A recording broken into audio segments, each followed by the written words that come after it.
jóvenes, buenas noches. Me esperan un segundo para organizarme porque recién terminé con el otro curso, entonces no me he organizado todavía. Está bien, buenas noches. Buenas noches, ingeniero. Buenas noches. A ver, déjenme cerrar que tenía abierto, estaba trabajando con el otro curso. Déjenme cerrar que tenía todos los documentos abiertos.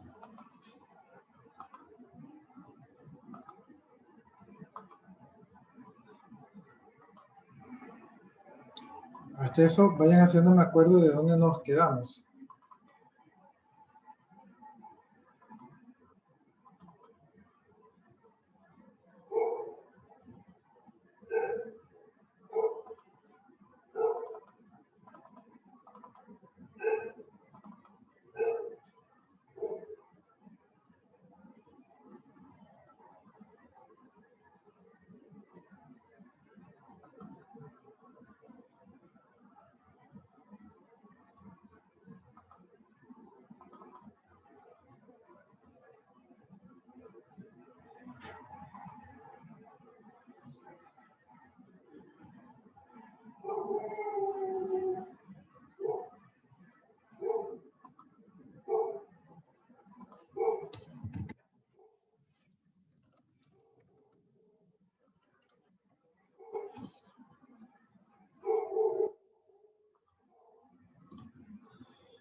¿Sí están recibiendo buena señal?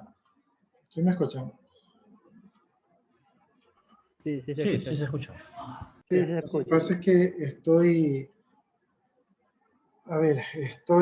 está grabándose el video anterior, ¿verdad? Se está grabando, aparte estoy transmitiendo, entonces eso hace que de repente se pueda estar un poquito pesada mi máquina. Y aparte que está abriendo los documentos y archivos que requiero ya para esta clase, entonces todo eso puede ser que mi máquina esté un poquito lenta.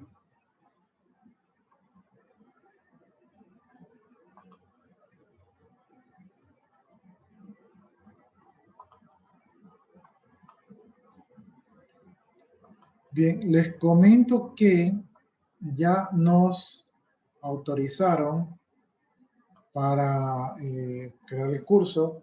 Entonces yo ya tengo aquí creado el curso de Linux, ¿verdad? Allí, déjenme ver si en el chat les puedo copiar. Por cierto, no se olviden de poner siempre sus dos apellidos y sus dos nombres allí en el chat para el registro de su asistencia. Profe, buenas noches. ¿Cómo está? Buenas noches. No le entendí, ¿cómo dijo? Les decía que ya nos autorizaron a los docentes a crear los cursos. Entonces, en el aula virtual ya está habilitado el curso de Linux, ¿verdad? Que se lo voy a copiar aquí en el chat, ¿verdad? Entonces, allí está el curso de Linux que dice del segundo parcial de diciembre a mayo de 2020, segundo A nocturno, sistemas operativos Linux. Entonces ya está creado el curso, entonces ya ustedes se pueden matricular allí. Ahora, para matricularse allí, la clave de matriculación es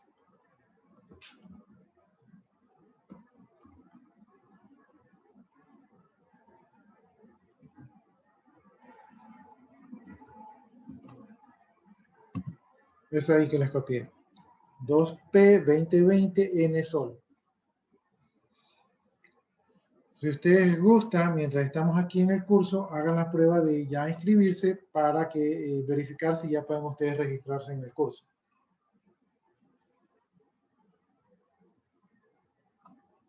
Ya.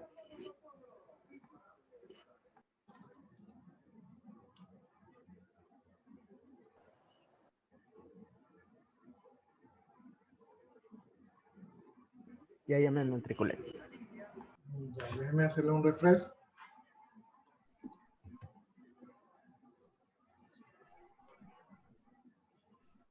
Ya, entonces sí, efectivamente aquí ya tengo un alumno matriculado. Profe, ¿dónde nos metemos? ¿Dónde nos ingresamos? Ya, tienen que ir al aula virtual. Ya estoy en aula virtual. Ahí tienen que buscar el nombre de este curso de aquí. Que dice, Pero en específico, tengo aquí a la izquierda área personal, inicio del sitio, calendario, archivos privados y mis cursos. ya, si usted gusta, para que comparta la Inicio de pantalla. sitio. Y solo me sale el primer periodo. Aquí está el segundo periodo, ya está. Sí, dentro del segundo periodo, ahí usted ve los cursos y ahí se registra. Tecnología y mantenimiento. Segundo nivel.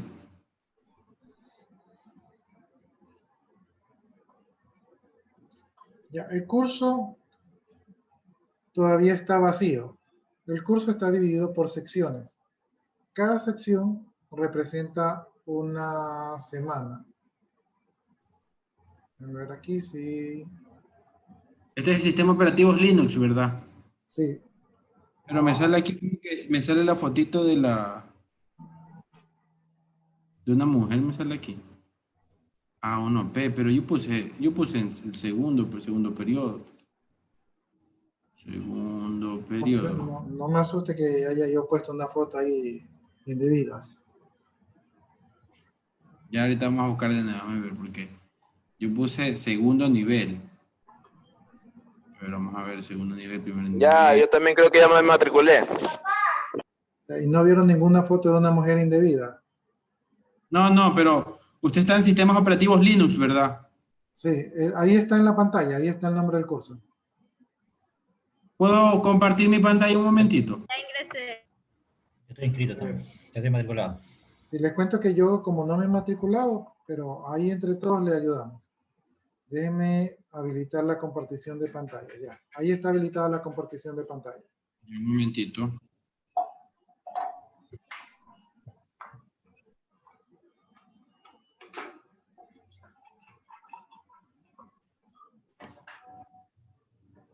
Ya, mire, ve.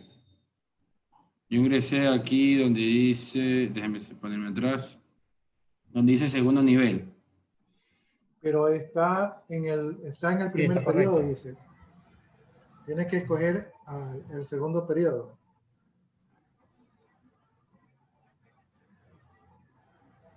Ah, de gran detalle, no me había percatado. Jairo, atrás donde dice mis cursos, ahí te sale las dos. Primer periodo, directamente atrás, al lado, ahí, mis cursos. Ya No no me más sale, abajo. Más abajo, más abajo, más abajo.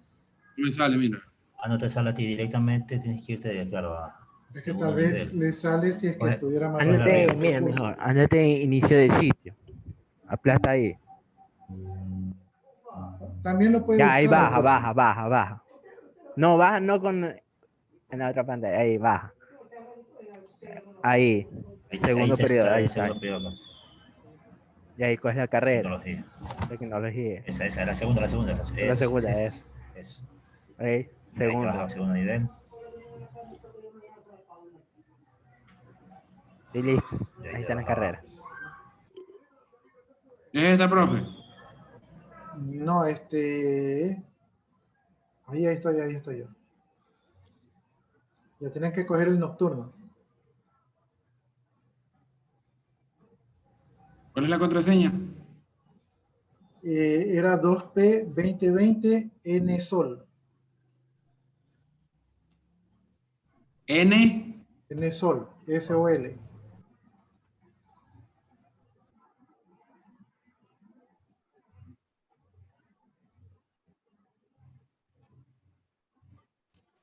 Ya, eso sería, ¿verdad? Y eso sería todo. Ya, profe, muchas gracias. Voy a terminar la compartición de la pantalla.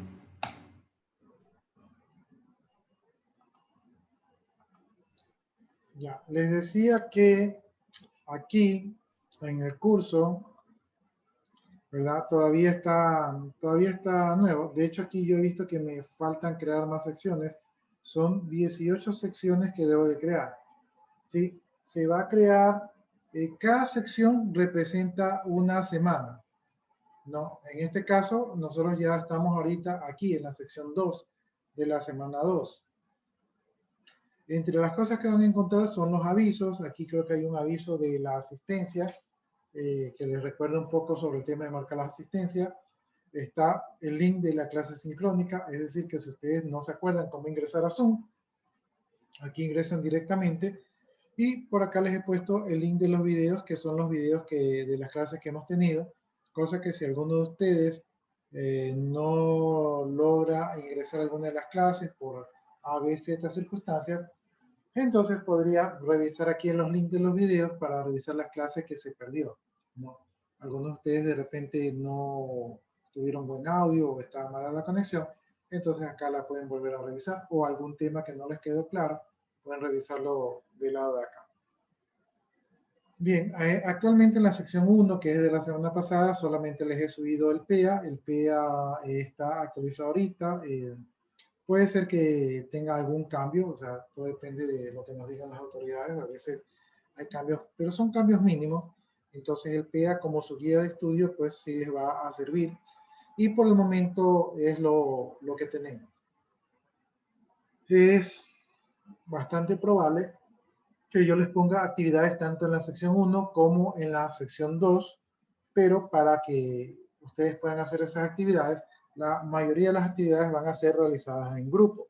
Por lo tanto, la petición que yo les hice de que conformen grupos de 4 hasta 5 alumnos sigue en pie y tendría que estar terminada para esta semana, donde yo probablemente en la sección 1 o tal vez en la sección 2 les ponga un foro y en ese foro les pida que ustedes registren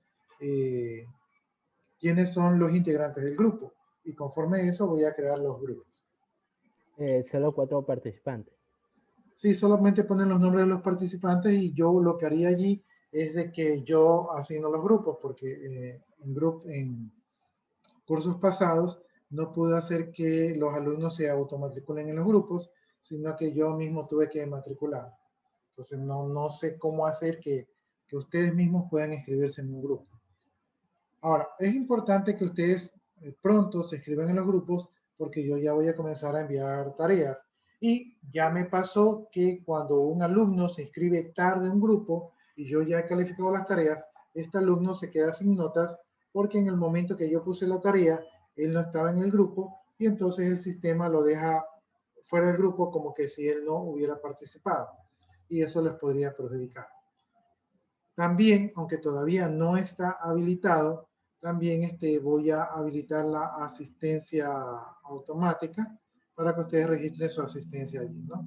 Entonces, recién el curso está fresco. En el transcurso de esta semana ya les voy agregando las cosas, los materiales y las actividades que se van a realizar. Mejor para que no complicamos, me gustó mejor usted coja los grupos, haga los grupos usted, para no complicarlo.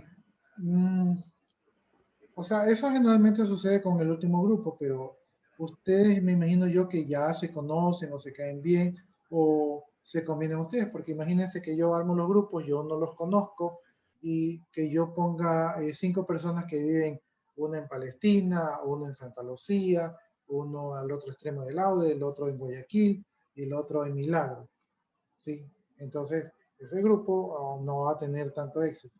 Lo mejor es que ustedes se unan por afinidad, porque ya saben con quién trabaja, ya saben quién trabaja, ya saben quién tiene la computadora, ya saben quién se moviliza, ¿verdad? Entonces ustedes escogen su grupo, ¿sí? Disculpe que le interrumpa, nosotros vamos a hacer un grupo con Lenín, Jason, faltarían 2 personas más. ¿Quién desea unirse? Yo, Eloísa. Ya. ¿Usted es de aquí de Daule? Sí, María Eloísa Bajaña Quinto. Ya se le agrega al grupo. Mire, Ese tema, por ejemplo, lo que hace su compañero, podrían aprovechar el grupo del WhatsApp.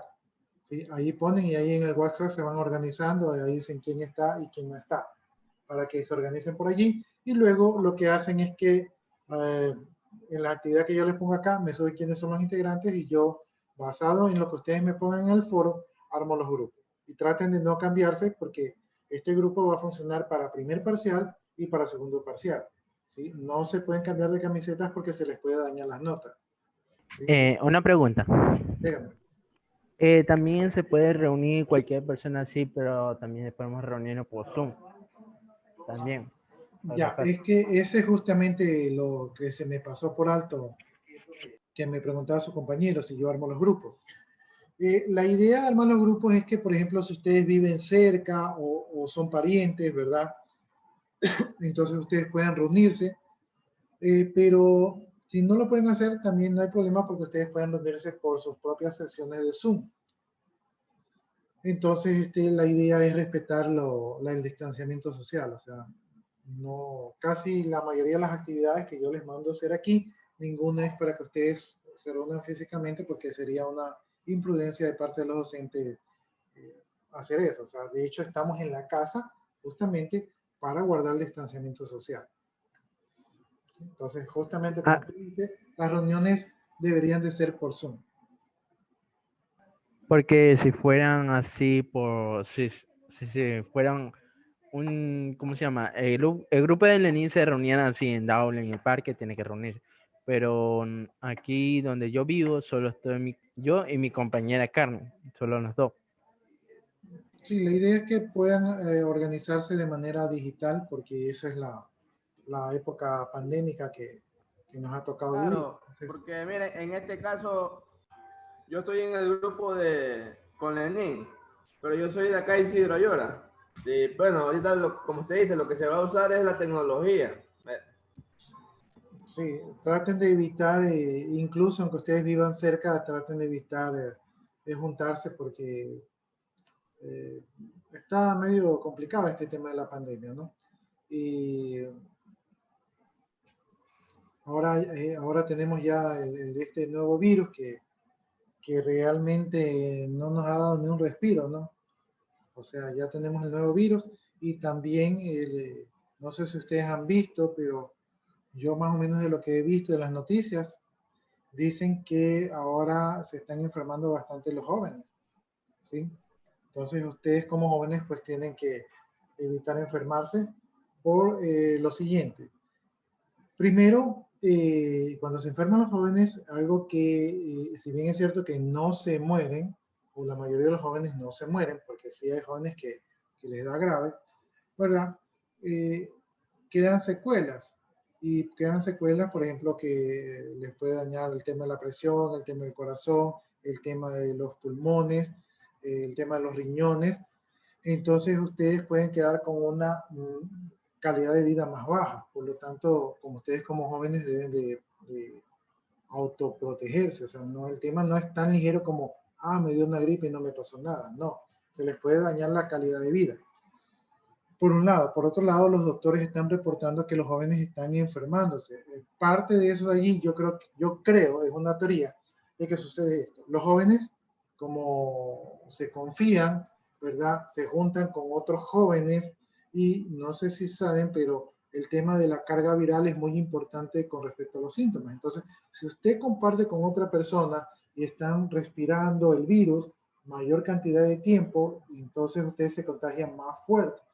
Y como los jóvenes se despreocupan porque les han vendido la idea de que a los jóvenes no les pasa nada, como bien por ahí decía un candidato, de que como los jóvenes no les pasa nada, no hay problema de que se junten.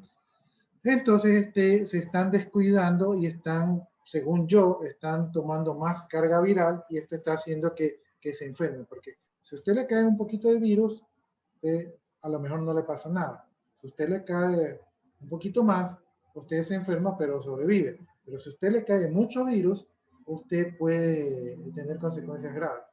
Porque el punto aquí es que el sistema inmunológico demora 9 días en generar los anticuerpos ¿verdad? Y el virus solamente se demora 6 días en infectar. Entonces, el virus tiene días de ventaja sobre usted. Si el virus le cae en masa, o sea, mucho virus, ¿verdad? Aunque el sistema inmunológico responda a los 9 días, los anticuerpos que crea va a ser menores, ¿verdad? Para pelear con semejante cantidad de virus.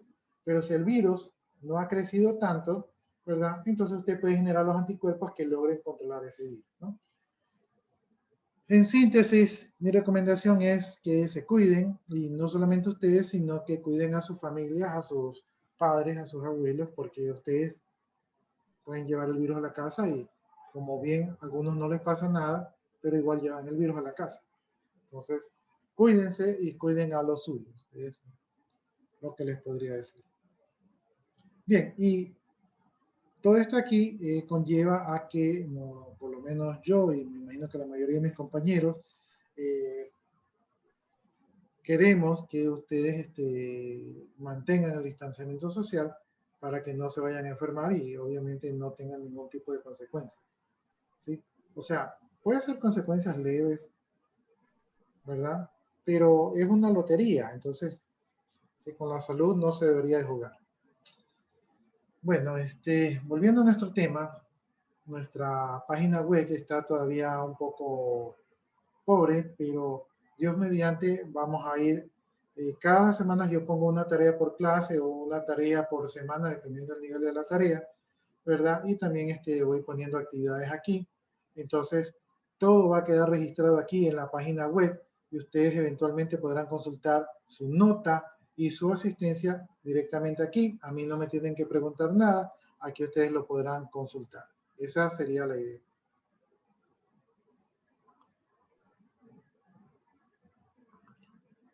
Y como les mencionaba, aquí ya están subidas las clases de la semana pasada, ¿no? Obviamente cuando yo termine esta clase hay un proceso de grabación y luego tengo que hacer un proceso de subida al canal de YouTube y de allí tengo que crear el link. Entonces, me imagino que yo el link ya para el día de mañana ya está el link de la clase de hoy y así trataría de hacer sucesivamente, o sea, irle subiendo los links para que ustedes puedan revisar las clases en el caso de que no hayan asistido. No sé si tienen preguntas sobre este tema.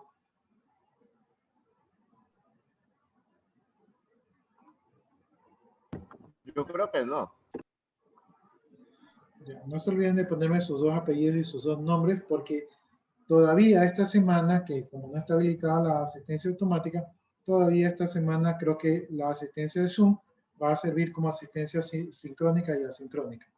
Pero ya para la otra semana, ya casi seguro que la asistencia va a ser directamente desde la página web y no se olviden de verificar su asistencia cuando hayan ingresado porque hay muchos problemas con respecto a jóvenes que no les registra la asistencia.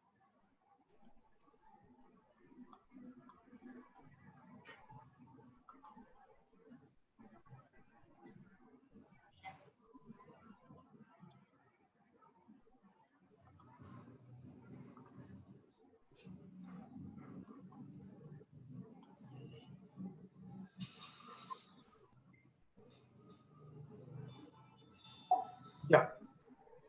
Entonces, en la clase pasada,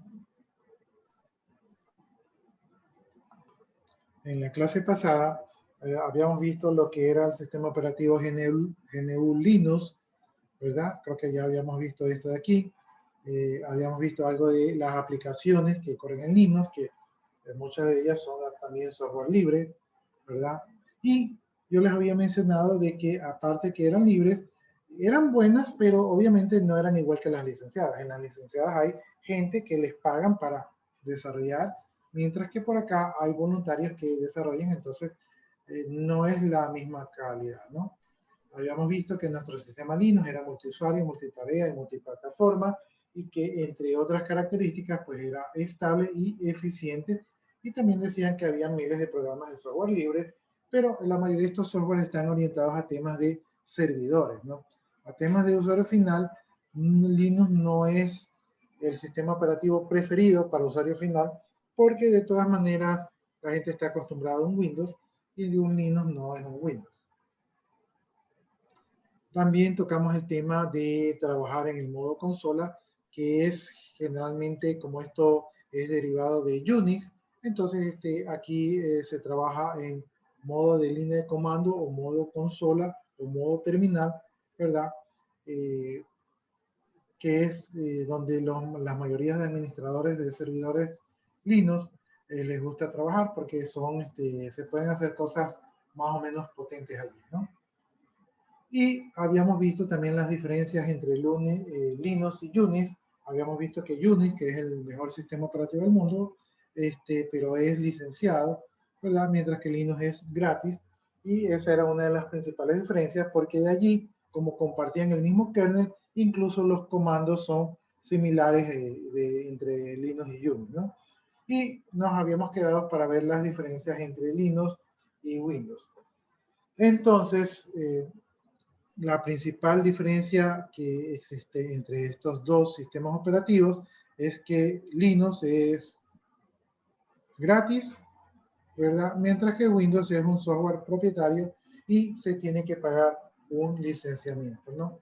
Asimismo, la mayoría de las aplicaciones de Linux son gratis, mientras que las de Windows pues son pagadas.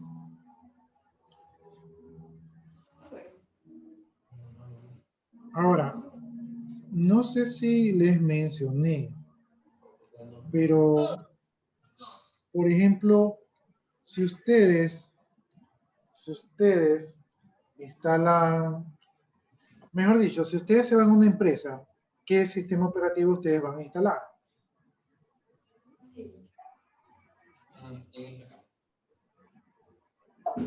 No lo escuché. Depende de lo que la empresa diga, pues. Depende de lo que... Lo más útil es Windows, ¿no? Ya, entonces lo que dice su última compañera, que como tengo la pantalla aquí, no veo quién fue, efectivamente el más utilizado en las empresas es Windows. Entonces cuando ustedes salgan de aquí, van a utilizar Windows. Pero les pregunto yo, ¿por qué ustedes no utilizarían Linux si es gratis?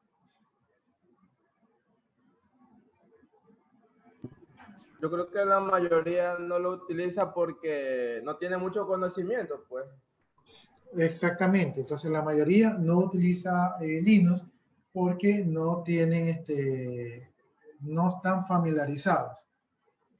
Pero, ¿por qué pondrían un Windows si Windows es pagado?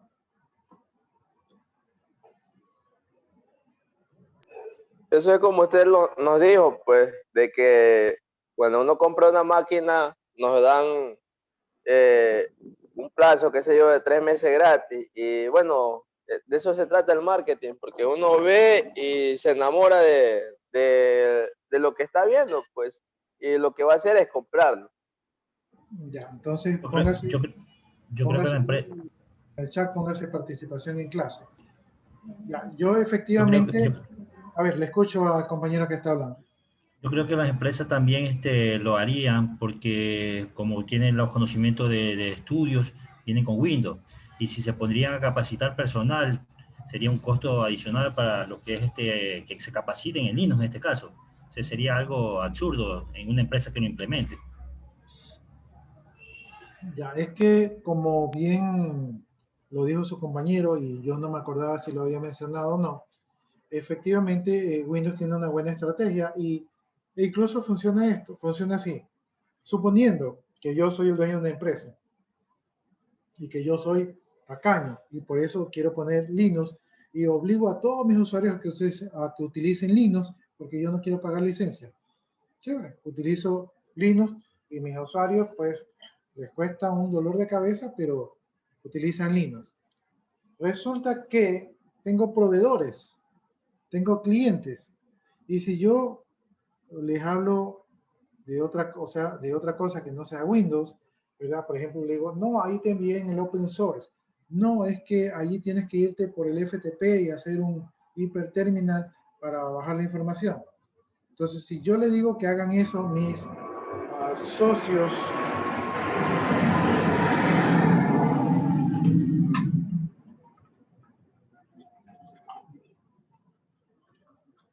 yo sí les mencioné que por aquí pasaban aviones.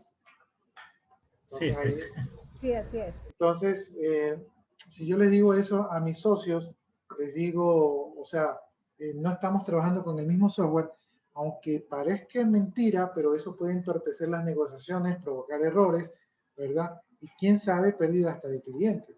Por lo tanto, como empresa, no me puedo dar el lujo de salirme del estándar, ¿verdad? Y hay cosas que las empresas tienen que incurrir y esto es una de las cosas que las empresas tienen que pagar, ¿no?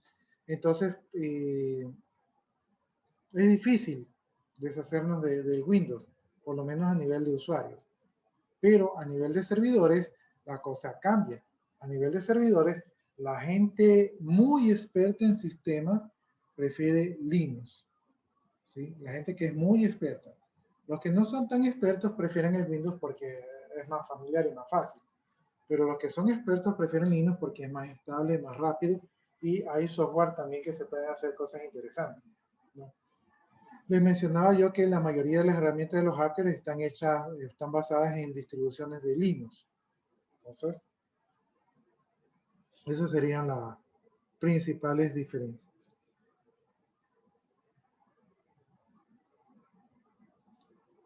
Bien, pero hay que admitir que Microsoft tiene su línea de marketing es muy buena.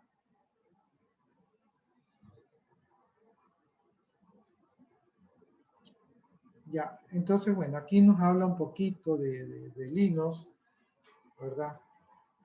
Pero vamos a saltar esa parte. ¿Qué es una distribución de Linux? Una distribución de Linux es una agrupación que tiene que ver con el tipo de núcleo de Linux que se va a utilizar. Ya vemos que pueden haber diferentes núcleos, ¿verdad? Los programas de instalación que se van a utilizar y las aplicaciones que se van a utilizar. Y el conjunto de estas cosas de aquí, ¿verdad? Se conoce como una distribución. Entonces, una distribución es un conjunto de todo el software que vamos a terminar instalando.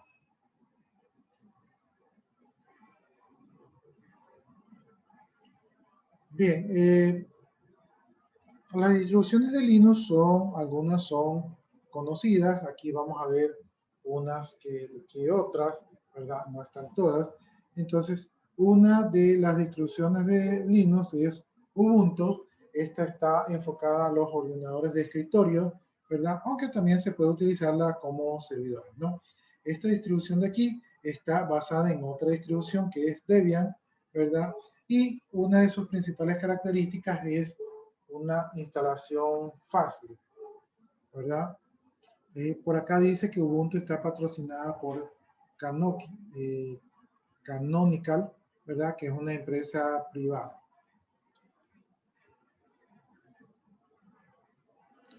Bien,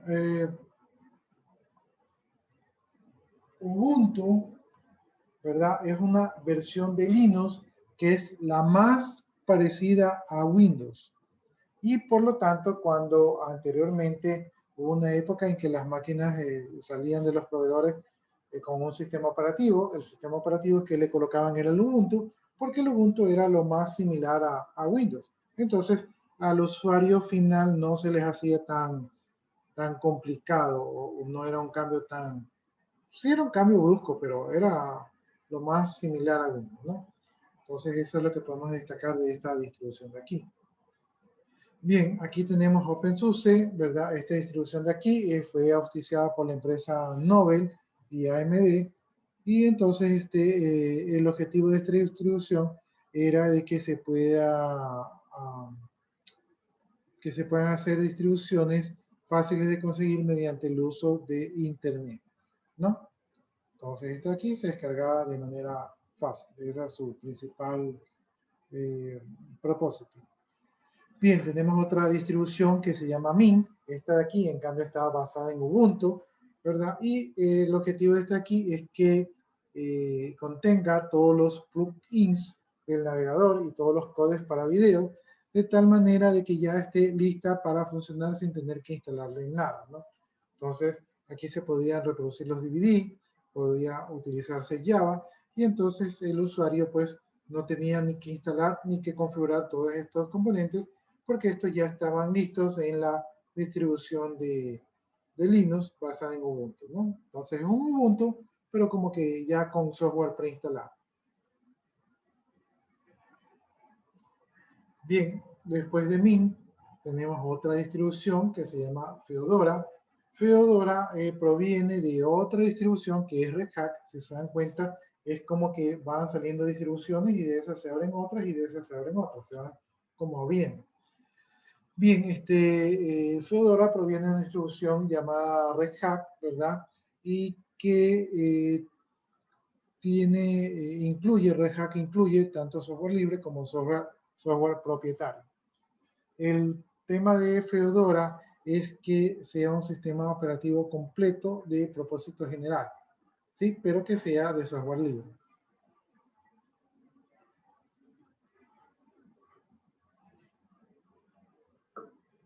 Les comento. Resulta que Red Hat es una distribución de Linux, pero Red Hat ya la compró, si no me equivoco, la compró Oracle, y Red Hat es pagada. Entonces, si ustedes hoy en día quieren instalar Red Hat, que es de las mejores distribuciones de Linux, tendrían que pagar una licencia de uso, ¿sí? Entonces, digamos que para los que estamos acostumbrados a no pagar, Red Hat está fuera de nuestro parámetro, porque por alguna razón a los de software libre pues les gusta no pagar. Bien, entonces como Red Hat es pagada, resulta que se sacó Fedora. Y Fedora es como tener Red Hat, pero de manera gratis. Por lo tanto, si usted quiere un buen sistema operativo, usted puede instalar la distribución de Fedora y es como tener un Red Hat, pero sin pagar. Ahora, dicen los entendidos que el mismo Red Hat sacó Fedora porque en Fedora se prueban los software que van a ir a Red Hat. Entonces Fedora es como un Red Hat de prueba donde se prueba el software, ¿verdad? Y una vez que están probados, pues pasan a Red Hat. Entonces ustedes pueden utilizar Fedora, pero tal vez no utilicen la última versión, sino que utilicen versiones anteriores y de esta manera ustedes tienen un Red Hat estable. Las distribuciones de Fedora se suelen utilizar como servidores y suelen ser bastante estables si ustedes no quieren pagar la licencia de Red Hat. Bien, después de esto tenemos la versión de Debian, ¿verdad? Este de aquí fue patrocinado por Free Software Foundation y esta es la distribución que se ha mantenido por más tiempo, a lo largo del tiempo, ¿verdad? Con un propósito que fue el de software libre, ¿no? Entonces esta distribución se caracteriza por ser estable, tener buen rendimiento, ¿verdad? Y eso se suele utilizar en servidores cuya función suele ser crítica. Entonces, también es una buena distribución y esta aquí pues sigue conservando el tema de ser gratis. Bien, de aquí tenemos otra distribución, esta es Mandriva, esta es la versión sucesora de otra versión muy popular que es Mandrake, ¿verdad? No sé si todavía se usa, por ejemplo, si alguno de ustedes quiere ver qué pasó con Mandrake, podría ustedes buscarlo, investigarlo y compartirlo aquí y eso sería considerado como participación en clase, ¿no? Entonces, Mandriva utiliza un KDE, ¿verdad? Que no es otra cosa que un entorno gráfico. Entonces, Mandriva, recuerden que las versiones de Linux normalmente vienen en modo texto, ¿verdad? Pero tienen un software, una interfase gráfica, que es como una capa que está sobre el sistema operativo y que se puede convertir de manera gráfica, tal como lo tiene la mayoría de las distribuciones que hemos visto, ¿no? Bien, este KDE, que es un entorno gráfico, permite tener una interfase gráfica y según lo que vemos aquí, es una interfase que es totalmente gratuita, ¿no? También aquí vemos que permite arrancar desde un dispositivo pendrive, ¿verdad? Y puede funcionar con múltiples versiones.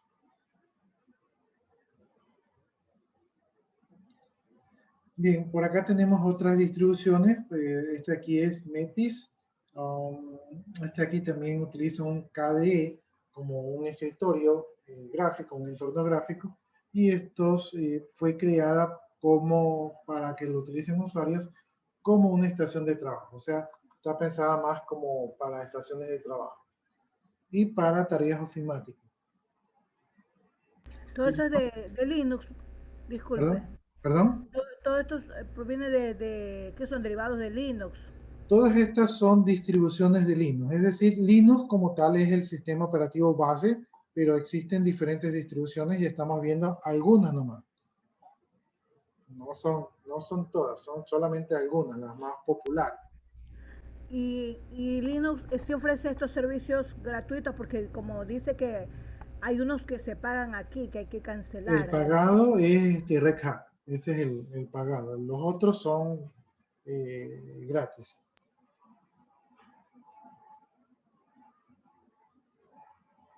Ok, gracias. Ya, entonces le decía que Memphis está pensado como para tareas de oficina, ¿verdad? Digamos que un servidor Linux, ¿verdad? Y los clientes con Memphis, ¿verdad? Y de allí, por último, tenemos este Sabayón. Esta de aquí es una distribución basada en Gentoo, ¿sí? Y aquí dice que hace mayor hincapié en los temas de multimedia, aceleración gráfica y poder ejecutar programas Windows con un emulador que se llama Wine. ¿Sí? Vienen incluidos, dice, algunos juegos 3D, ¿verdad? Entre otras cosas, ¿no? Entonces esta de aquí que se llama Sabayón, ¿verdad? Tiene un poco más de soporte sobre temas de gráfica. ¿Sí? Y es interesante porque la mayoría de los gráficos en Linux no son así una cosa, o sea, que destaquen. Bien, aquí tenemos otra distribución que es la Slackware, ¿verdad? Esta distribución de aquí mantiene la tradición de ser una distribución fácil de usar y incluye servidores que se instalan como servidor web, FTP y del correo electrónico. Entonces, si ustedes quieren una distribución para instalar estos servicios, podrían pensar en esta de aquí.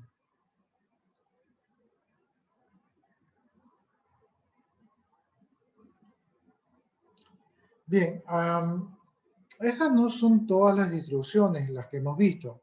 Les propongo que si alguno de ustedes para la siguiente clase investiga algunas distribuciones actuales, ¿verdad? O alguna información adicional a la que hemos visto, las puede plantear aquí en clase y de esa manera serán considerados como participación en clase, para que de una vez vayan asegurando el punto de participación en clase de este primer parcial. Entonces, este es un tema fácil, rápido e interesante que podrían ustedes aprovecharlo para asegurar su punto de participación en clase.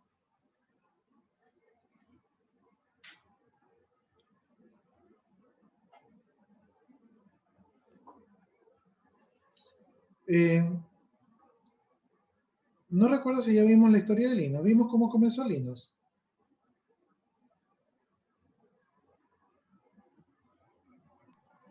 Sí, sí usted nos dio.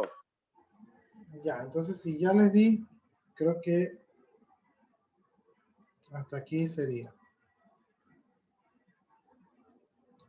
¿Vimos sobre la mascota de Linux? No me acuerdo. Esa no. No, Parece que no. Ya, entonces tal vez no vimos un poquito de la historia de Linux. Ya, igual vamos a recordarla. Ya, entonces Linux fue creado por un estudiante de la Universidad de Helsinki, ¿verdad? En 1988. Este estudiante estudiaba informática, pero este estudiante tenía unas computadoras allí que ya no les estaba dando uso. Entonces él decía, bueno, ¿qué voy a hacer con mis computadoras allí que están botadas? Entonces él pensó en utilizar Minis, que es la versión pequeña de Unix, ¿verdad? Pero no le gustó cómo funcionaba ese Minis. De hecho, decía que tenía instabilidad e inestabilidad en el terminal. Entonces, como no le gustó, pues él decidió hacer su propia versión, ¿verdad? Y entonces ahí fue donde nació la idea de Linux, ¿no? Entonces, una vez que él terminó el alumno que se llamaba, por acá está el nombre, Linus Torvalds, ¿verdad? Entonces, una vez que este alumno Linus terminó su programa de emulación terminal, pensó que estaría bien hacer otros programas, ¿verdad? Como transferir ficheros y entre otras cosas. Entonces siguió haciendo crecer su creación, ¿verdad? Una vez que terminó su creación, él envió a un grupo de usuarios, antes había los grupos de usuarios donde se daban soporte, entonces envió un grupo de usuarios del Usenet, ¿verdad? Y entonces les mandó el siguiente correo que ustedes están viendo aquí, que traducido al castellano diría lo siguiente. Dice así: hola a todos los que utilizan Minis. Estoy haciendo un sistema operativo gratuito para Clónicos AT386-486. Solo como hobby, no será grande ni profesional como GNU. Se ha estado cociendo desde abril y me parece que empieza a estar listo. Me gustaría recibir opiniones sobre la gente, lo que le gusta, disgusta de Minis, ya que mi sistema operativo se parece a él en algunos aspectos. El mismo diseño físico del sistema de fichero, debido a razones prácticas, actualmente excluido el Batch 1.08 y el GCC 1.40. Y la cosa parece que funciona. Esto quiere decir que tendré algo funcional en algunos pocos meses. Y me gustaría saber qué características querría la mayoría de la gente que tuviera. Cualquier sugerencia es bienvenida, pero no prometo que sea implementada. Entonces allí él manda su correo, ¿verdad? Y pone lo siguiente: postdata. Si está libre de cualquier código Minis y tiene un FS, o sea, un file system, ¿verdad? Multihilo, no es portable, usa una TAS Swing del 386 y probablemente nunca soportará discos duros distintos a los AT. Es todo lo que tengo. Entonces, miren, él ponía a disposición su proyecto, daba ciertos aspectos, ¿verdad? Y él lo había creado únicamente para el tipo de máquina que él tenía. Como no tenía otro tipo de máquina, pues no dio soporte a otro tipo de máquina. Entonces allí fue publicada la primera versión de Linux 0.01. A todo el mundo le gustó, todo el mundo que comenzó a utilizarlo, pues, y ya hemos, todavía hasta la fecha, lo seguimos utilizando. Esto fue en el 91, estamos hablando que prácticamente hace 30 años atrás. Bien, algo de la mascota de Linux, la mascota de Linux, que es un pingüino, se llama Tus. Esta mascota fue elegida porque al alumno Linux, ¿verdad? Quería que se representara un smoking como algo elegante, ¿verdad? Y resulta que los pingüinos dicen que están disfrazados con smoking. Y por eso es que se utilizó esta mascota, inspirándose en una foto que fue encontrada en internet, ¿no? Entonces aquí Atus ha sido el protagonista de algunos juegos que han sido creados para Linux. Y esa es la historia de la mascota Atus.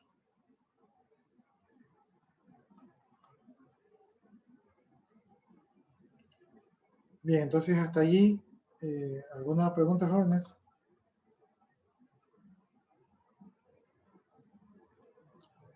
No sé si de repente me ayudan para que publiquen en el grupo de WhatsApp, publiquen el curso y la clave para que los alumnos que no se han conectado se puedan inscribir en el curso, no se les pase por alto.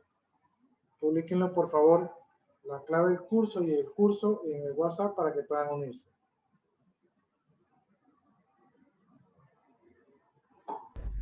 Yo me pude matricular, ya me matriculé. Sí, para los que ya se matricularon no hay problema, pero Compártanlo ahí en el grupo de WhatsApp para que los que no estén aquí presentes puedan hacerlo.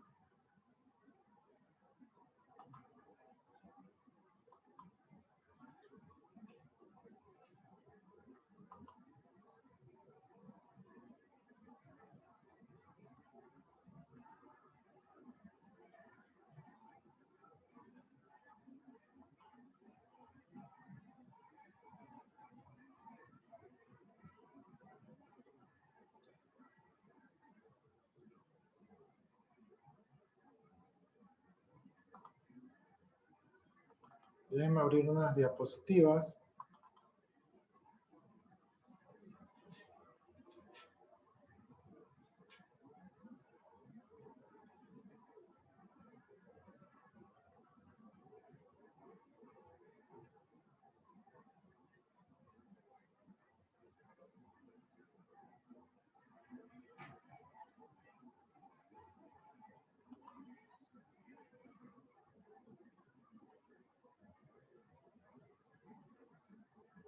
Ya todavía no toco las diapositivas.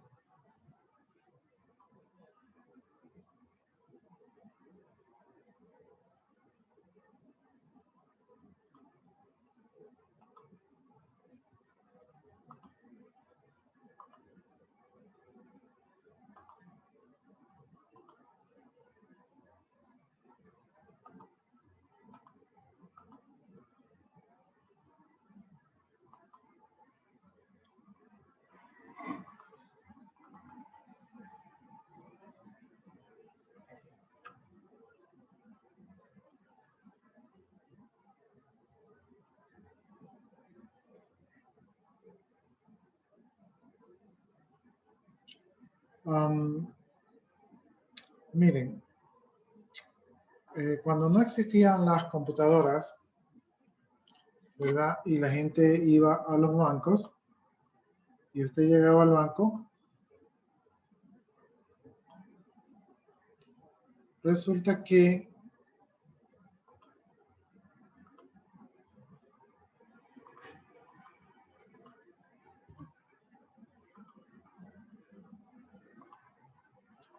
cuando usted llegaba al banco, a usted le hacían llenar una ficha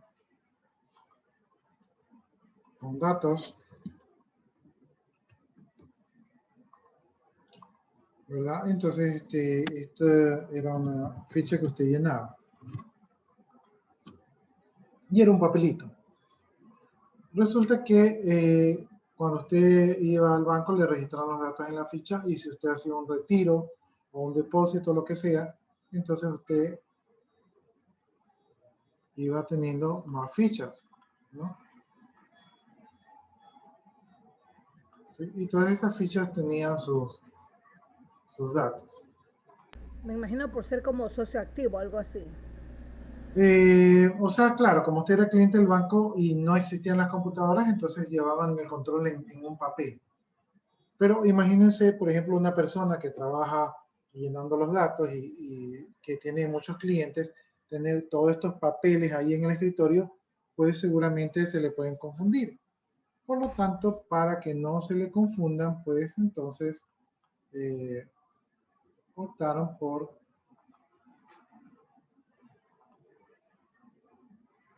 meter todos esos papeles, ¿verdad?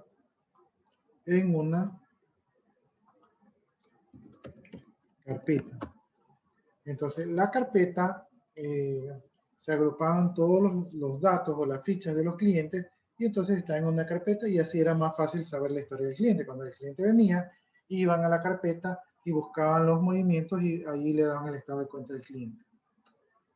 Pero como tenía muchos clientes, entonces tenía muchas carpetas y tener todas esas carpetas en el escritorio no era lo conveniente, ¿no? Por lo tanto, esas carpetas se guardaban en unos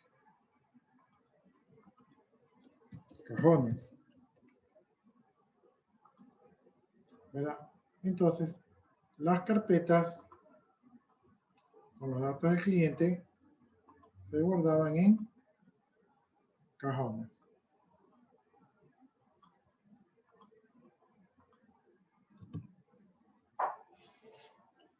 Y ahí se iban guardando, ¿verdad? pero resulta que en un cajón no entraba todo, así que se tenían varios cajones. Y como se existían varios cajones, entonces estos cajones también habían que agruparlos, y entonces estos de aquí se guardaban en unos armarios. Pero como un armario no era suficiente, entonces existían varios armarios. ¿Sí? Y así era como se manejaba la información anteriormente.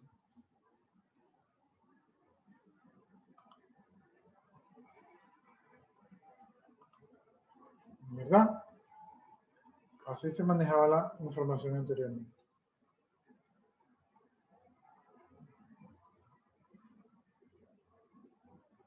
Me imagino que hasta ahí no debe haber ninguna pregunta, ¿verdad?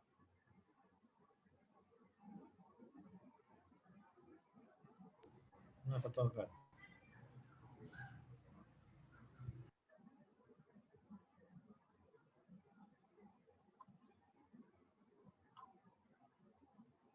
Ya. Bueno, resulta que actualmente nosotros manejamos la información, ¿verdad? Y la información normalmente la manejamos con ceros y unos.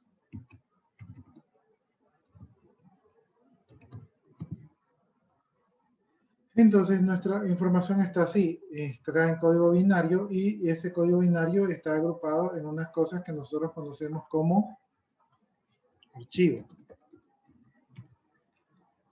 El archivo viene a ser la representación, ¿verdad?, de las fichas o los ficheros.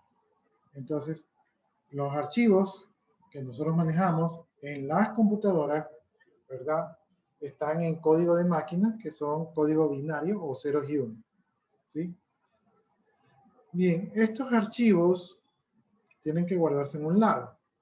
Entonces, en las computadoras, estos archivos se guardan, ¿verdad?, en un dispositivo que se lo conoce como disco duro o como hard disk en inglés, ¿no? Entonces, los archivos se van a almacenar en el disco duro.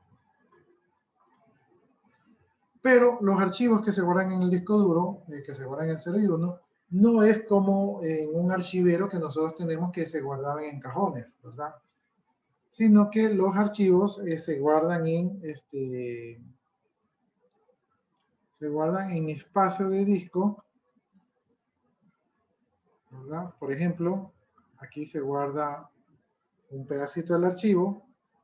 Como no alcanzó, aquí se guarda otro pedacito del archivo, y aquí se guarda otro pedacito del archivo. Entonces, los archivos se guardan en el disco duro, pero se guardan no siempre se guardan de manera uniforme, sino que a veces se guardan por pedazos, ¿no? Y entonces,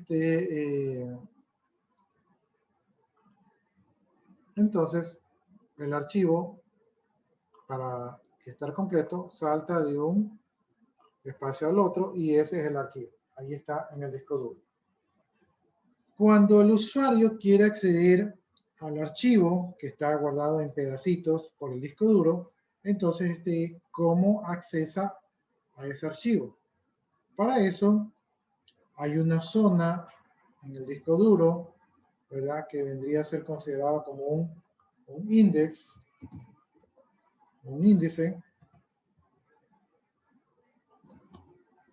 de los archivos. Y aquí en este índice existe información de los archivos, como por ejemplo su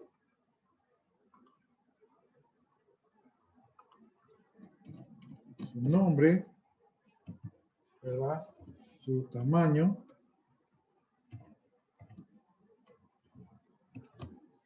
el tipo, la dirección física,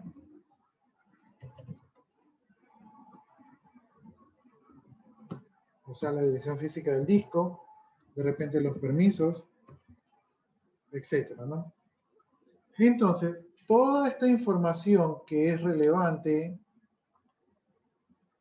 al archivo, ¿verdad? Toda esta información que es relevante al archivo se encuentra en el índice. Cuando nosotros queremos acceder a un archivo, ¿verdad? El sistema operativo tiene que ir a esta tabla de índices para saber la dirección donde se encuentra el archivo y de esa manera saber dónde va a leer en el disco duro para recuperar la información que está allí. ¿Sí? Este índice, a veces en el disco duro se guarda en un sector en especial y este índice también toma el nombre de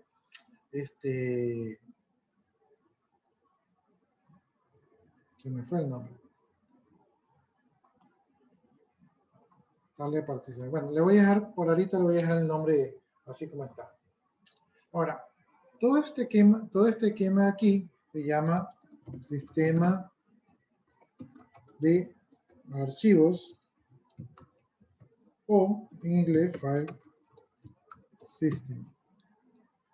¿Sí? Entonces, todo esto que hemos visto aquí es el sistema de archivos o file system, ¿no? Entonces, el file system o el sistema de archivos es un diseño que me permite a mí guardar en el disco duro, ¿verdad? Archivos binarios y un método para poder acceder a ellos, ¿no?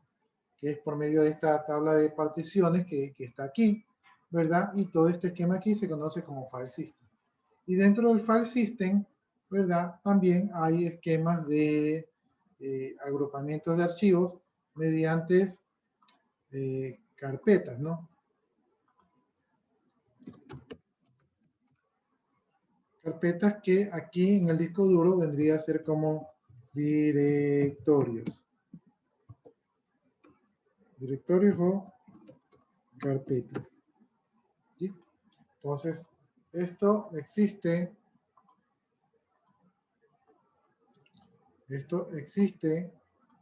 ¿verdad? Allí en el disco duro, todo este esquema y todo esto forma parte del file system. La manera como se van a organizar los archivos, cómo se van a acceder a los archivos, cómo se van a guardar los archivos, ¿verdad? Todo eso se conoce como sistema de archivos o file system y en la mayoría de los sistemas de archivos la tabla de particiones, es decir, la información importante sobre cómo funciona todo el sistema de archivos es un sector destinado exclusivamente para eso allí en los discos duros.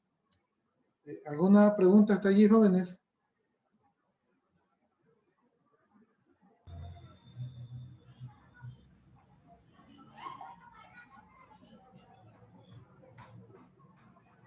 ¿No hay preguntas?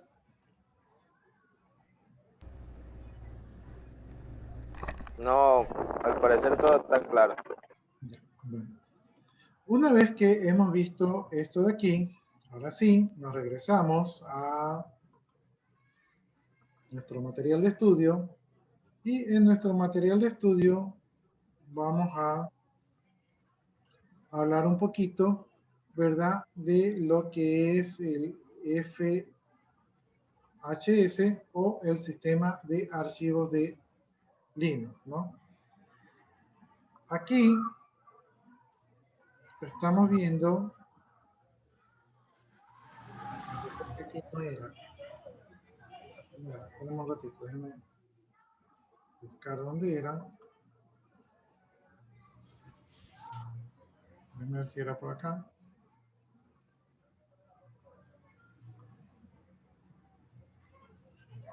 Y hablan de otras distribuciones.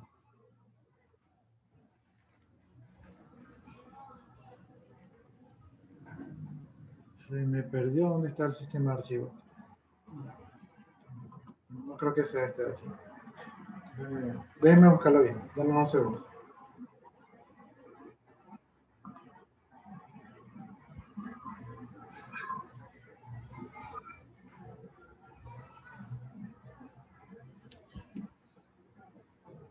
Entonces tal vez sí está bien.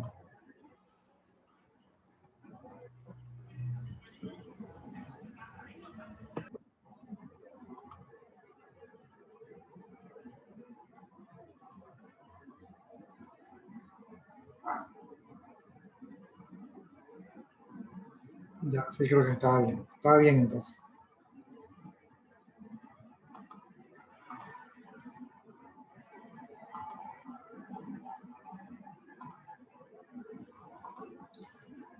Ya, entonces, cuando nosotros estamos hablando de Linux, ¿verdad? Tenemos un sistema de archivo. Aquí ustedes están viendo algunos directorios del sistema de archivos, ¿verdad? Que nosotros vamos a conocer más adelante, ¿verdad? Entonces, estos que están viendo aquí son directorios o rutas del sistema Linux.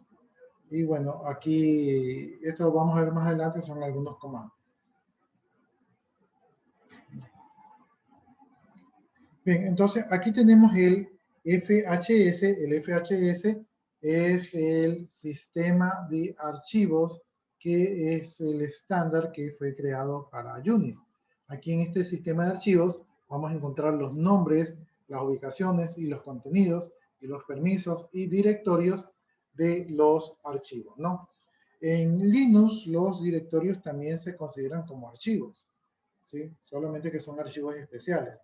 En Windows, los directorios son considerados carpetas y se manejan con el concepto de carpeta, pero aquí en Linux también son considerados como archivos, ¿no? Este sistema de archivos se creó exclusivamente para GNU Linux, ¿verdad? Pero también más tarde también se aplicó para Unix. El FHS es un documento guía que se creó para que los fabricantes de sistemas operativos puedan crear versiones que puedan ser compatibles con GNU Linux. Es decir, si yo quería crear un sistema operativo y quería que sea compatible con Linux, entonces utilizaba el sistema de archivos FHS, ¿no? Entonces, es para tener una compatibilidad. No sé si ustedes sepan, pero lo que vimos de organizar los archivos, los sistemas de archivos no son compatibles entre diferentes sistemas operativos. Por ejemplo, el sistema de archivos de Windows, ¿verdad? Los archivos de Windows, el sistema operativo Windows no puede manejar los archivos del sistema operativo Linux y viceversa, porque manejan diferentes formatos de almacenamiento de archivos. Entonces, por lo tanto, un sistema operativo no sabe cómo manejar el sistema de archivos de otro sistema operativo. Es por esa razón que si ustedes ponen un disco en un formato, en un sistema de archivos que no es compatible con el sistema operativo, él va a pensar de que allí no hay información. O sea, va a estar escondida la información. Entonces, entre sistemas de archivos diferentes no son compatibles, ¿sí? Directamente. No son compatibles entre un sistema operativo y otro. Ya, entonces, la idea de utilizar FHS fue que se crearan software que sea compatible, ¿no? Y de esta manera el software sea más flexible debido a que fue creado con las mismas normas que se creó el sistema de archivos de Linux. Bien, los objetivos del FHS es presentar un sistema de archivos coherente y estandarizado. La idea de crear esto aquí es que todos utilicen el mismo esquema y de esta manera el software sea compatible. Otro de los objetivos es la facilidad del software para predecir la localización de los archivos y directorios instalados. Entonces, cuando nosotros estamos en Linux o en Unix o en cualquier distribución de Linux, generalmente tenemos la misma estructura de sistema de archivos, ¿sí? Esto nos da facilidad para encontrar de manera fácil ciertas herramientas o información administrativa, porque como todos son similares, entonces se manejan o encontramos la información de manera similar. Asimismo, este esquema da facilidad para que los usuarios predigan la localización de sus archivos y sus directorios cuando están instalados. Entonces, los usuarios también pueden saber o están acostumbrados a dónde encontrar su información. Aquí también se especifican los archivos y directorios mínimos requeridos, es decir, que siempre vamos a encontrar los mismos archivos y los mismos directorios, ¿verdad? De manera estándar, aunque esto puede ir cambiando de distribución en distribución, vamos a encontrar más archivos o menos archivos y más directorios o menos directorios dependiendo de la distribución, pero en general vamos siempre a encontrar los archivos y directorios similares de Linux. Bien, otra de las ventajas es que está enfocado a fabricantes de software independientes o creadores de sistemas operativos para que la estructura de los ficheros sea lo más compatible posible, ¿no? Y también para que los usuarios comunes entiendan el significado y el contenido de cada uno de los elementos de los sistemas operativos. Esto lo vamos a analizar más adelante, entonces por si acaso, si alguno de ustedes está pensando en cómo se come esto de aquí, pues más adelante nos debería quedar un poquito más claro. Bien, el sistema de archivos FHS tiene algunas diferencias de los archivos. En este caso tenemos los archivos compatibles y los archivos no compatibles. También tenemos los ficheros que son propios de un host determinado y los archivos que pueden compartirse entre diferentes hosts, ¿no? Como ejemplo tenemos los siguientes, ¿no? Por ejemplo, en la ruta /www/html, nosotros podemos encontrar el archivo index.html, ¿no? Este archivo index.html es el archivo inicial de una página web. Y es el típico de un servidor de archivos como es el web Apache, ¿no? Ese es un web server. Entonces, cuando yo tengo instalado un web server en un servidor Linux, generalmente encontramos la página de inicio en esta ruta, perdón, ya estoy con un poquito de sueño. Entonces, en esta ruta de aquí, encontramos ese archivo de allí. Esto es compatible con la mayoría de los servidores web de todas las distribuciones de Linux, ¿verdad? Entonces, cuando yo busco cuál es la página inicial, basta a irme a esta ruta en cualquiera de los servidores Linux y voy a encontrar el index.html. Eso quiere decir que esto es compatible, o sea, no lo encuentro solamente en mi versión de Linux, sino que lo encuentro en la mayoría de las versiones de Linux. Ahora veamos un ejemplo de un archivo no compatible. Por ejemplo, en la ruta book/group, ¿verdad? Este es un subdirectorio donde se localizan los archivos o los ficheros de gestor de arranque del grupo. Es decir, cuando mi Linux va a arrancar, va a esta ruta de aquí a leer los archivos que están configurados para este equipo, ¿verdad? Para esta estructura, para esta configuración. Por lo tanto, ese archivo solo funciona para mi versión de Linux. Ese archivo no es compatible. Mientras que en el anterior, todos los servidores web, ¿verdad? Van a esta ruta y encuentran el archivo y lo van a poder leer porque funciona para cualquier servidor, ¿verdad? Por acá tengo unos archivos que solo funcionan para mi versión de Linux. Por lo tanto, estos no son compatibles. También tenemos los archivos estáticos y los archivos variables, ¿no? Los archivos que no se cambian, ¿verdad? Sin que intervenga el usuario administrador del sistema, ¿verdad? Y también tenemos los archivos que cambian sin la intervención de un administrador del sistema. Por ejemplo, ¿verdad? Un archivo estático es un archivo que no cambia ni su contenido ni su tamaño, a menos que el administrador del sistema lo modifique. Un ejemplo de eso sería los archivos de clave, ¿verdad? Los archivos de clave normalmente no cambian, o sea, el usuario no cambia a cada rato la clave. Esos archivos de clave se quedan estáticos sin cambiar y el único que puede cambiar esos archivos es el administrador del sistema. Entonces, estos archivos no van a cambiar, a no ser que el administrador los edite. Y por acá tenemos los archivos variables. Los archivos variables tenemos en esta ruta, var/log/mensaje. aquí se guardan los mensajes que se van produciendo en el servidor. Estos mensajes los crea el mismo sistema operativo y los va agregando como una especie de log, de registro de los eventos que están ocurriendo en el servidor. Y esto los crea directamente el sistema operativo, no interviene un usuario. Por lo tanto, estos archivos son variables, ¿no?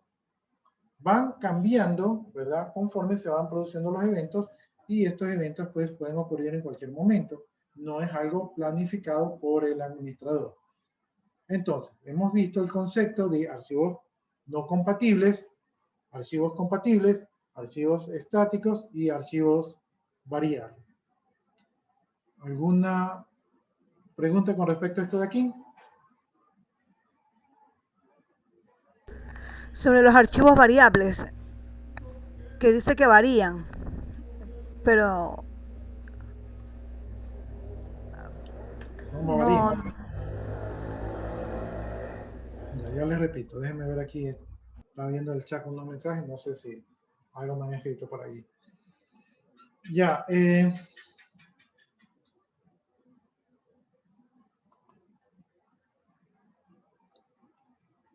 miren, aquí me ha puesto un aporte a alguien. Déjenme ver qué dice.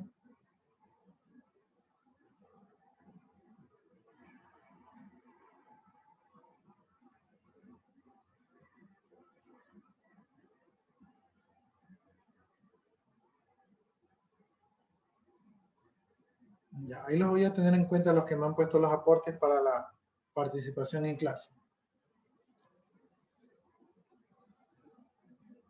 Ya, volviendo a lo que estamos viendo, déjenme ver si se los hago con el escritorio. Profe, una consulta. Díganme. Saludos a Cordero. ¿Existe la manera de, en un equipo bueno, un equipo que ya tiene instalado el sistema operativo Windows, se puede crear alguna máquina virtual solo con Linux? Eso es exactamente lo que ustedes van a hacer, si no es en esta semana, en la otra. Pero sí se puede. ¿Hay programas? Sí se puede. Ya, Sí, eso quiero saber. sí, es exactamente lo que ustedes van a hacer. Porque me da como que un poco de tristeza. Bueno, yo tengo mi equipo, mi laptop aquí, con esa es con la que yo trabajo. ¿Ya? Me conecto remotamente a mi trabajo y como que sacarle el sistema operativo para poder hacer las prácticas, como que... Ya, les comento lo siguiente. No, o sea, no va a tener que hacer eso. Ustedes van a utilizar una máquina virtual porque es lo más factible. Y Linux no es tan pesado. Pero anteriormente, cuando se hacían este tipo de cursos, lo que se hacía es doble buteo. Y para hacer doble buteo, si no me equivoco, puede ser que me esté equivocando, pero si no me equivoco, primero se instalaba Linux, y Linux permite una opción de escoger el buteo al inicio. Entonces usted instalaba Linux y creaba una partición, y en esa otra partición instalaba Windows, y usted cuando prendía la máquina escogía entre Linux y Windows, ¿sí? Ahora, en sistemas operativos, en servidores de Windows, allí también existe el buteo, y ahí también se puede instalar primero el servidor Windows y luego el Linux, ¿sí? Pero en sistemas operativos como Windows 8 o Windows 10, no he probado, o sea, no estoy actualizado para saber si ahí se permite el doble buteo. O sea, que convivan en la misma computadora los dos sistemas operativos. Pero lo que sí vamos a hacer nosotros es que vamos a utilizar una máquina virtual, porque con la ayuda de la máquina virtual podemos tener, sin dañar la instalación de Windows, podemos tener el Linux allí instalado. Ya, con respecto a eso, ¿existen programas que son free para poder realizar esa actividad? ¿Usted conoce alguno? Sí, de hecho, los que vamos a utilizar son gratis. Ah, ya. Nada más, esa era mi duda. Muchas gracias, bro. Sí, el Linux no es pagado, y el VirtualBox, por lo menos yo no lo he pagado. Pero me Bien. imagino que hay una suscripción o una versión premium. La verdad que no recuerdo, porque ya tengo instalado el VirtualBox un tiempo, ¿no? Entonces no recuerdo si cuando lo instalé me pidió el correo, pero usted puede registrarse y pagarlo, y lo que obtiene es muchas más prestaciones. ¿sí? Y soporte. Pero si usted instala la versión, en este caso que yo tengo instalada, no. Puede registrarse, pero no hay que pagar nada. Me imagino que han de haber craqueos también para buscarlos en internet.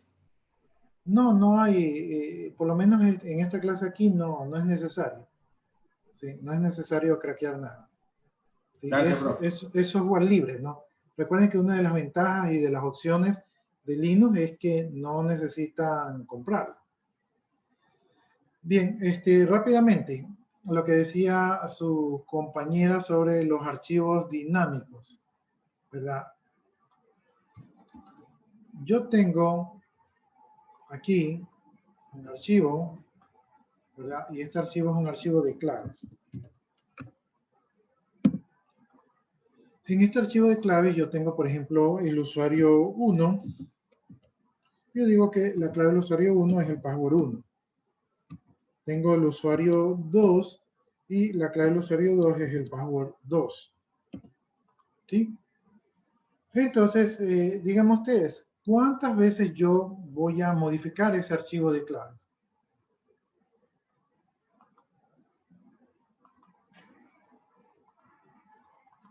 ¿Cuántas veces ustedes creen que yo voy a modificar ese archivo de claves? 2 veces.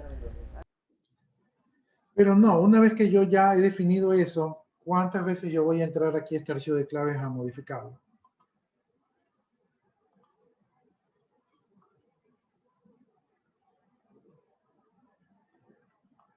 ¿Será cuando uno desea o hay algo que...?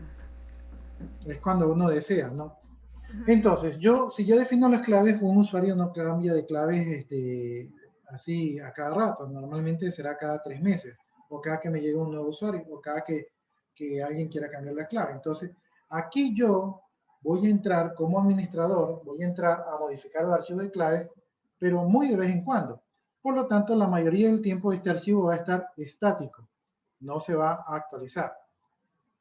Por acá tengo otro archivo, que este archivo es de log, ¿verdad? Entonces, el archivo del log generalmente son archivos transaccionales o son archivos, llamémoslo así, de registros. Van a registrar algo. Entonces, en un archivo de log, por ejemplo, yo tengo que se prendió el equipo, hubo un logón, hubo un login de usuario, el usuario 1, se creó un directorio, luego se apagó el equipo, entonces aquí vamos a poner luego se prendió, luego hubo una comunicación,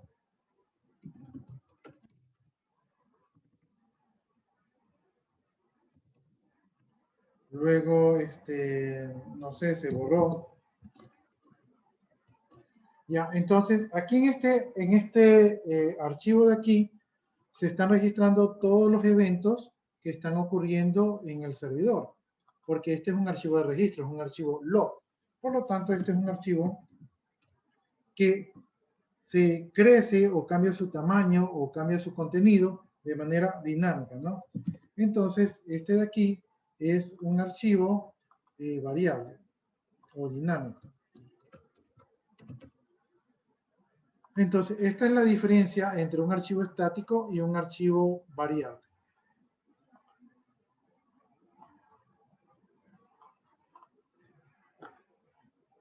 ¿No? No sé si ahí le quedó más clara su inquietud. ¿Sí? Los archivos de log o archivos de registro van agregando su contenido y quien agrega el contenido no es un usuario, sino que es el mismo sistema operativo quien va agregando eventos que ocurren en el servidor en los archivos de log o archivos de auditoría, o como usted le quiera llamar.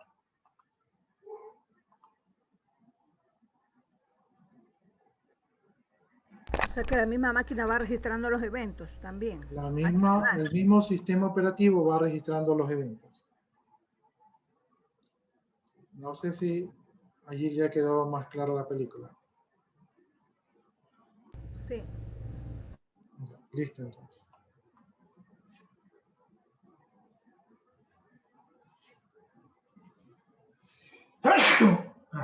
Perdón. Ya, bueno, entonces vamos a quedarnos por el día de hoy, vamos a quedarnos hasta allí con la clase. Ahí veo que tengo muchos alumnos que me están haciendo aportes allí. Me gustaría que la próxima vez los aportes lo hagan, o sea, que ustedes expongan a sus compañeros, ¿verdad?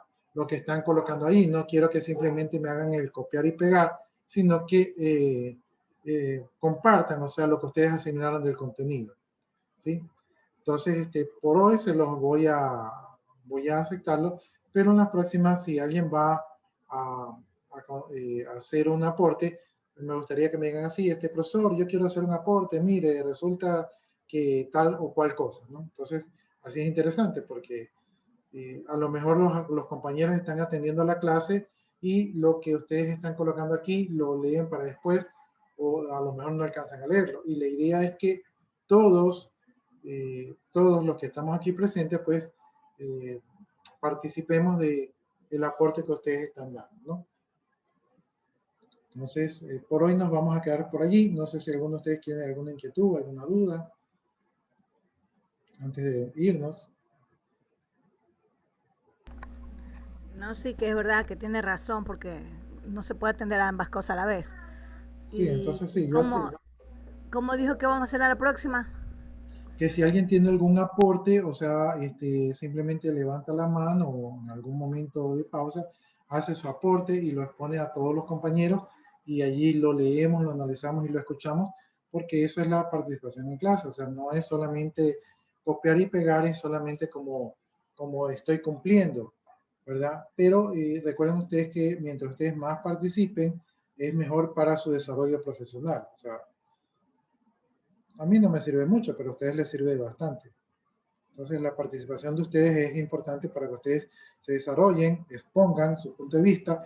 Y también aquí dicen muchas cosas, pero a lo mejor lo que a ustedes les llamó la atención como alumnos o desde su punto de vista es algo muy en particular. Entonces, eso es lo que queremos saber y de repente discutimos un poquito sobre eso de allí.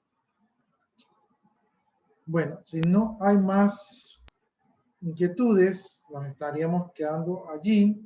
Y de mi parte, pues les doy las gracias por su atención y nos estaremos viendo el día jueves, me parece que tenemos clase.